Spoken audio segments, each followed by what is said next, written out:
நேற்றுக்கு ஒரு call option entry எடுத்து போஸ்ட் பண்ணியிருந்தோம். ஸோ அதுக்கான எக்ஸ்ப்ளனேஷன் வீடியோ போட்டுட்டோம். இப்போ நேற்றுக்கு நீங்கள் புட் ஆப்ஷனும் எடுத்துருக்கலாம். இங்கே பாருங்கள். ஸோ நீங்கள் வால்யூம் ப்ரொஃபைல் ட்ரா பண்ணுறீங்கன்னு வச்சுக்கோங்களேன்.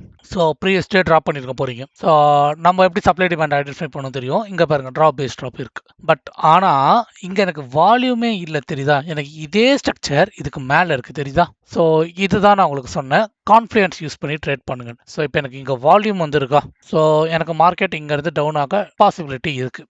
ப்ளஸ் அதே நீங்கள் செக் பண்ணிங்கன்னா இங்கே பாருங்கள் மேஜரான சப்போர்ட் வந்து எனக்கு பிரேக் ஆகிருக்கு. ஸோ இந்த சப்போர்ட் வந்து எனக்கு ரெசிஸ்டன்ஸாக ஆக்ட் ஆக நிறைய சான்ஸ் இருக்குது. ஸோ இங்கே நீங்கள் ஒரு என்ட்ரியை ப்ளேஸ் பண்ணியிருக்கலாம். ஸோ இதை வந்து நான் வந்து ஃபாரமில் போஸ்ட் பண்ணியிருந்தேன். ஆனால் செக் அவுட் பண்ணி பாருங்கள். ஸோ இங்கே பாருங்கள் இந்த என்ட்ரியை நீங்கள் எடுத்துருக்கலாம். நீங்கள் இங்கேயும் என்ட்ரி ப்ளேஸ் பண்ணி ப்ராஃபிட் பண்ணியிருக்கலாம். எனக்கு ப்ராஃபிட் வந்திருக்கு. பட் ஆனால் எனக்கு இங்கே வால்யூம் வந்து இல்லாததுனால நான் இந்த ட்ரேடை இங்கே அவாய்ட் பண்ணிட்டேன். ஸோ நினச்சி தான் நீங்கள் ரெண்டுத்துலையும் ட்ரேட் பண்ணியிருக்கலாம். அடிஷ்னல் கன்ஃபர்மேஷன் யூஸ் பண்ணி எப்பயுமே ட்ரேட் பண்ணுங்கள். ஓகே. ஸோ நான் எடுத்த கால் ஆப்ஷன் வந்து இந்த பர்டிகுலர் கேண்டலுக்கு அப்புறம் எடுத்தேன்.